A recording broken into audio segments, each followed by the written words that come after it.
Hey friends, Amanda here at Bare Bones Living. Welcome back. And we have had quite a bit of weather lately, as I'm sure a lot of you have. So it has been difficult to get videos of stuff that I'm doing outside, but every chance that I get, I am running outside and I am working a lot on my garden because the weeds have just been, mostly the grass, has just been out of control. And then I put up a couple of shorts, and in one of those I was trying to mow my food forest because again, grass was out of control. And my lawnmower gave up, and we don't really know what's actually wrong with it. We thought it was going to be the fuel filter because we've had an issue with that getting clogged before, but that is not the issue. So now I have to borrow my dad's lawnmower to finish that. But again, it's been raining like crazy, so I haven't been able to do that. But I did go out in my garden, my front garden where I have all my fruits and vegetables, and I weed whacked all the weeds and all the grass that was in that middle portion. So you can actually like see through my garden now. But it didn't obviously take care of any of the weed issue or the grass issue. And my plan for that now, so I weed whacked it, but it's still pretty high. And my plan is to take a weed eater flame attachment for a propane tank. I'm going to burn the weeds and grass that I cut down to. Burn the weeds, and then I'm going to cover them with a black tarp in most of the areas, and then some of the areas I'm going to make more of a garden. I also planted some peppers, but I'll show you guys that in another video. What I'm going to show you right now is the experiment. It's not really an experiment, but it kind of is. I am merging two of my chicken flocks back together. So we had our Bielefelders in one pen, separated in one pen, and then we had our barred rooster with the barred girls and Rhode Island Reds and an Australorp and a buff for breeding purposes. We hatched out one full batch of Bielefelders, and we hatched out one batch of the barred chicks, and those are the chicks that are in my shed up there, that white shed. But we wanted to get one more round of Bielefelder eggs, and so we had to keep them separated to get the purebred Bielefelders. When we were doing the first round of Bielefelders and what we're calling our egg layer, the barred rooster is providing us with our future egg layers, and the Bielefelder is producing our future meat. And so we had let the Bielefelder hens incubate their eggs, and they did a fairly well job, but after a couple of babies hatched, then they abandoned all the eggs. So then I had to take all those eggs inside, and I had to buy another incubator, and then I hatched out the rest of them. Still a ton of eggs went to waste, and I was frustrated with how it turned out. But I had to lock Freddie out. Freddie is our Bielefelder rooster. So this is Freddie and his girls, and I closed off their coop here, and I left the ladies inside in their nest boxes with the chicks. So there was 2 hens, and there was 5 chicks in here, and Freddie was locked out.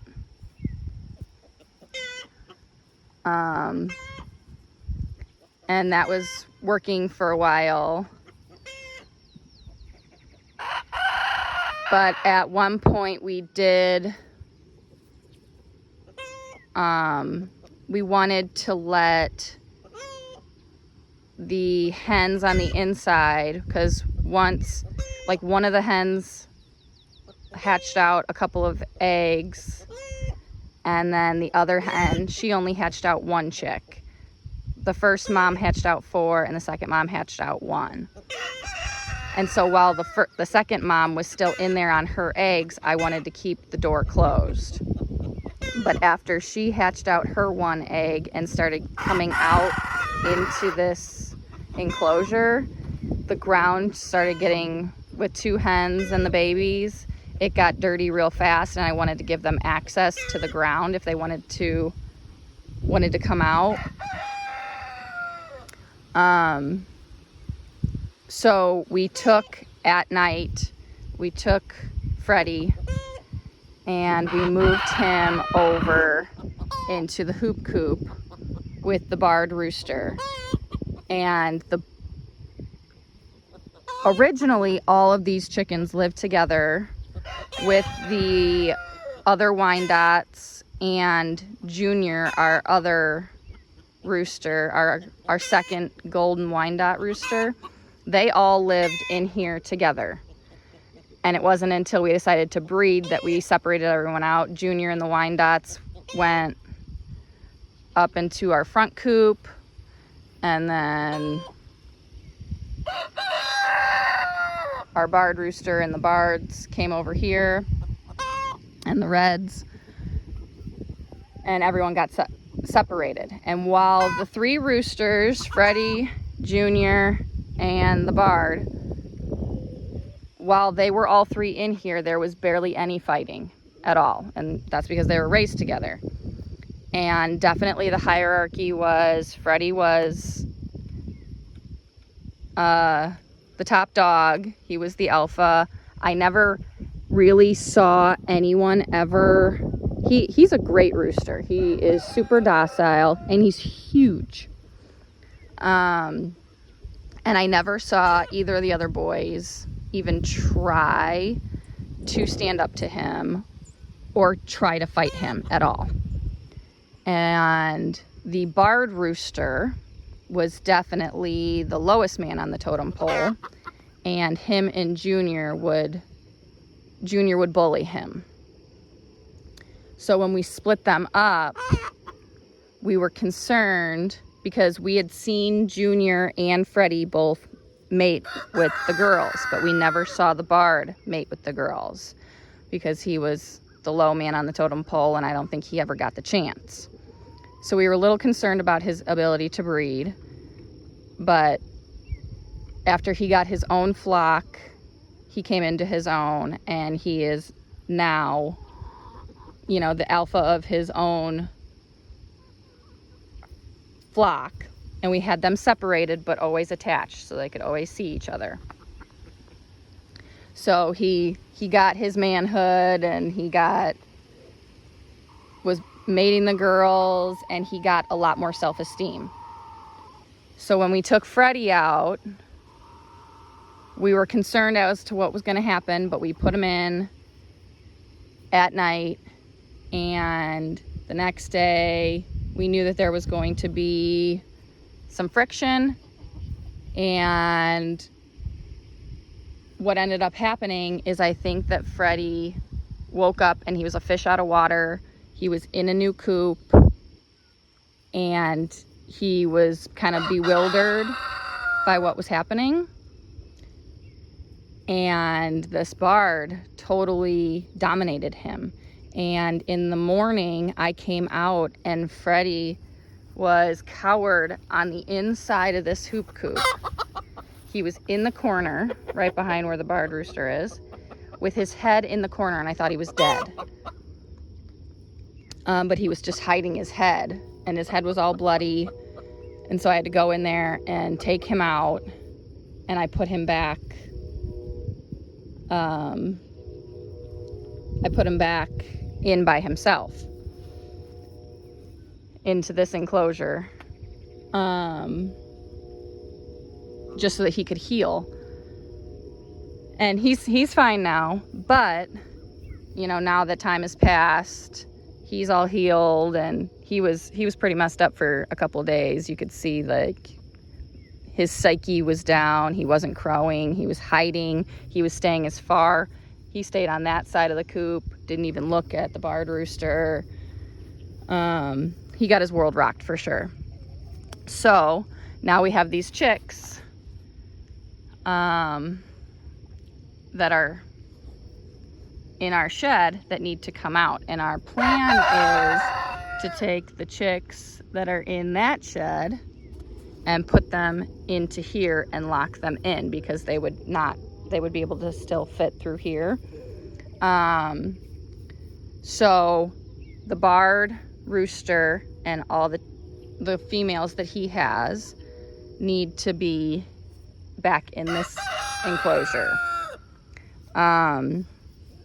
And so our plan is to get them moved over here, empty out this hoop coop, and then put all the new chicks in the hoop coop. But I was concerned about what was going to happen between the barred and Freddie. So we opened this up. You can see now it's wide open, but we opened it up to a really small opening that chickens could go in and out, but they had to make a very conscious decision to go in and out. And we would just see what happened. A gradual introduction to each other. First day, there was no contact. Yesterday, I think we're on day 4 now. Second day, no contact between the roosters. The chickens would kind of come and go. And then yesterday, I put the feed kind of at the entrance. So this was where these two fences come together. That was kind of the bottleneck. And I would put their feed right, you can see like where the ground is disturbed on either side. I put their feed right by each other. So they would have to be close to each other while they were eating. And I opened up the bottleneck a little bit, kind of to where that Australorp is right now. I made it a little bit of a wider opening. And Freddie made the decision to go over into this barred enclosure, and the two of them faced off. And I was pleased to see that Freddie stood up for himself and no one really got hurt. I mean, each of them has a couple of pecks to the comb. They each have a little bit of battle damage, but that's to be expected. Nothing like the massacre that it looked like before, because poor Freddie's comb was all tore up and there was blood all over on the inside of here. So I was really encouraged to see Freddie stand up for himself and defend himself, and that nobody, and then it was still like a pretty tight, bottleneck situation. The entryway between their two enclosures was still pretty tight, but they did their thing and they battled it out. And I went and I fed the other animals, and then I came back to check them out, and Freddie was back in his enclosure. So he was able to get away. They were able to go to their separate corners and they were fine. So today I opened it up to what you just saw, double. They are wide open now. I'm hoping that there will be some exchanges between them, that they might pass between each other a little bit. Tomorrow, what my plan is to feed them only in the Bielefelder enclosure, so that everybody else has to come into this side, because we're not going to keep 2 fences. We're gonna get, these are both 100-foot fences, and we have a 165 or 185-foot fence that we're going to be putting around them.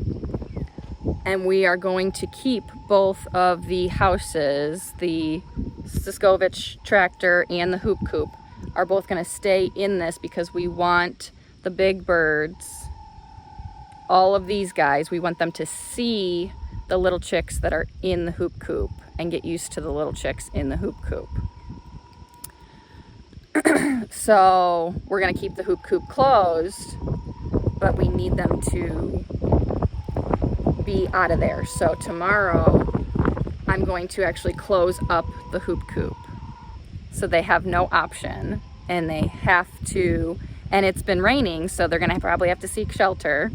They're gonna have to get along because they just have to get along. They can't live separately anymore.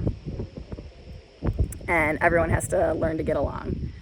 So I'm very weary about combining flocks. I'm very weary about combining or bringing in new chicks.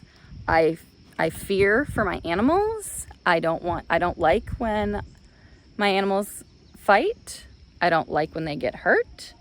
It makes me very nervous. I am very much a helicopter mom.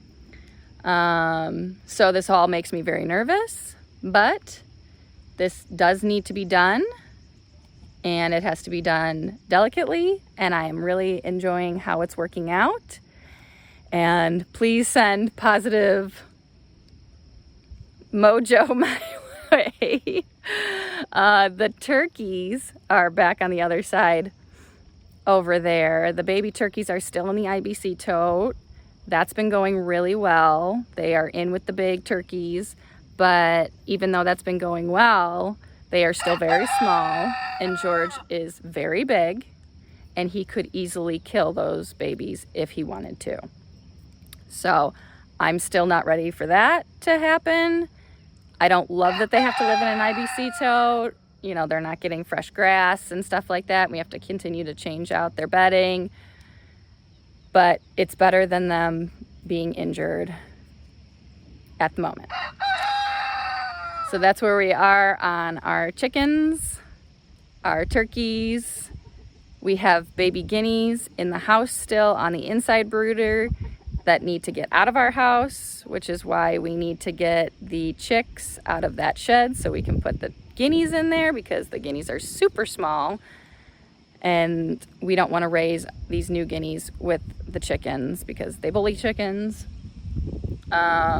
So that's another thing that we need to work on. Get the guineas out of my house, get them in the shed. No more chickens in my house, although I have another brooder full of turkey eggs, another incubator full of turkey eggs. So I got 22 turkey eggs and 22 Bielefelder eggs in there, and they still have about 19-ish days before both of them will start hatching within 2 days of each other, I think. And then I'll be done with chicks for right now. I don't know about fall. Not fall yet. Fall we're gonna do some more, but for right now, these eggs that we have are the last of our eggs that we are going to be hatching at the moment. So that's just a little bit of an update as to what our operation with our birds is currently. So I hope you guys enjoyed. I'll catch you on the next one. Thank you guys for stopping by today and joining in on our journey here at Bare Bones Living. We'll catch you on the next one.